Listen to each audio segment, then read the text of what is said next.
What's the meaning of buzzard?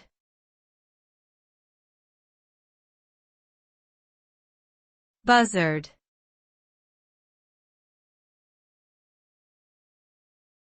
Buzzard.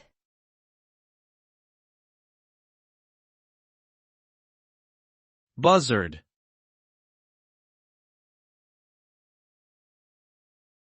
Buzzard.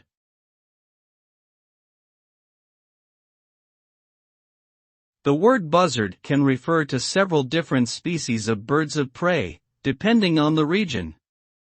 In North America, it typically refers to the turkey vulture, a large bird with dark feathers and a red head.